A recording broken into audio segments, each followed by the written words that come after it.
Bonjour à tous, aujourd'hui je vais vous faire une vidéo sur l'électricité et ses puissances. Je vais aborder plusieurs points dans cette vidéo. Je vais parler de la tension, de l'intensité et des différentes puissances selon les différents dipôles. En premier lieu, je vais vous parler de la tension. Donc ici j'ai un petit schéma qui représente une boucle fermée avec une résistance. Donc ici, je vais avoir une pile en termes de générateur, donc qui va être alimentée par un plus et par un moins. Ce plus qu'on va plus communément appeler phase dans le milieu tertiaire va être un conducteur dit actif.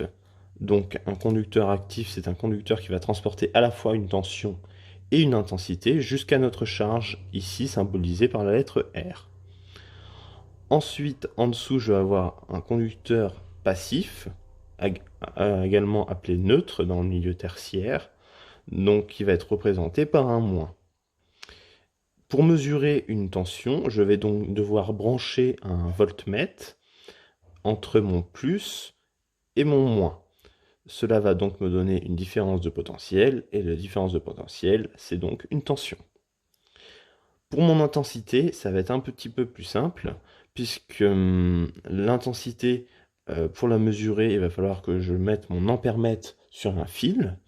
Donc, sur un fil, là je vais brancher mon ampèremètre en fait, et ça va me donner directement l'intensité que reçoit ma résistance.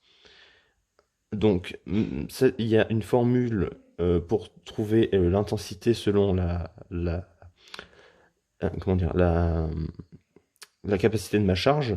Donc U va être constant, donc ça va venir de mon générateur. Donc par exemple, ça peut être 230.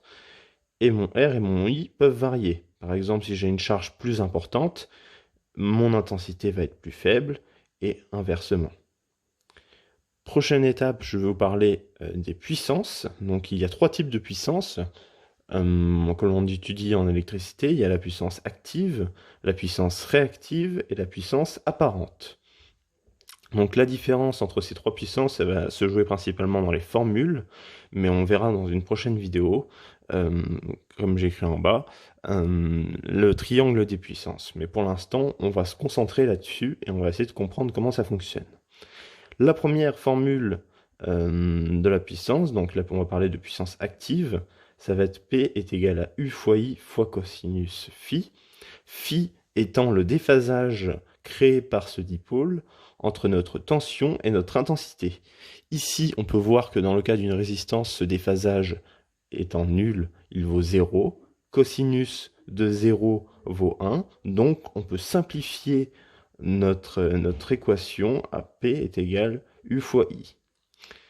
En revanche, pour la puissance réactive d'une résistance, elle est considérée nulle, car le déphasage vaut 0, et la valeur du sinus en 0 dans notre cercle trigonométrique, eh ben, c'est tout simplement 0.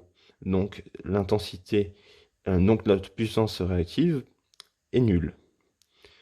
Pour ce qui concerne notre puissance apparente, S, elle est donnée par la relation suivante, S est égal à U fois I, qui dans notre cas va être égal à P. Bien évidemment, je tiens à rappeler, dans le cas d'une résistance, ce ne sera pas toujours le cas. Ou encore, on dit que S, c'est la somme de la puissance apparente, la puissance active et la puissance réactive au carré, le tout sur la racine.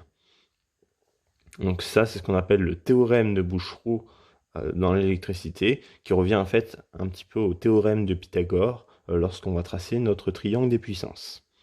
Deuxième cas possible, vous avez un récepteur donc sous forme d'une bobine ou une inductance, hein, c'est la même chose. Donc là, cette fois-ci, notre puissance active va être nulle, car le déphasage créé par cette bobine va être de pi sur 2. Donc cos de pi sur 2, ça va valoir 0. Donc la multiplication de U fois I fois 0, ça va nous donner 0.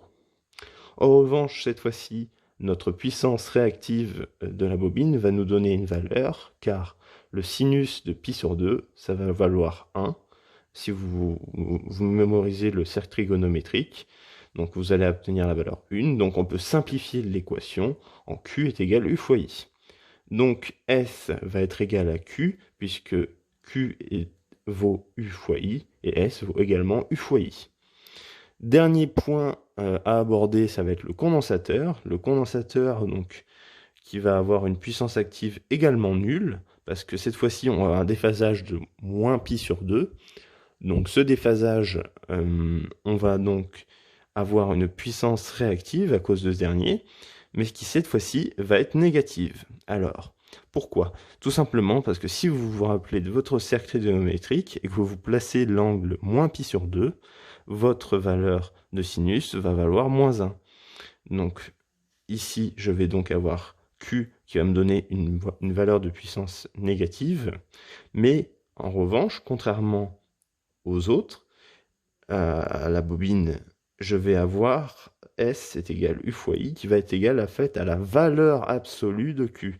Parce que si je reviens dans cette formule-là, je vais tout simplement mettre cette puissance négative au carré et je vais ensuite appliquer la racine. P valant 0, donc ça revient à donner la valeur absolue de Q. Voilà, ça c'est tout ce qu'il fallait retenir pour cette petite vidéo sur l'introduction des différents dipôles et de leur puissance. J'espère que cette vidéo vous aura plu. Donc prochaine vidéo, comme je le dis en bas, ça va être le triangle des puissances.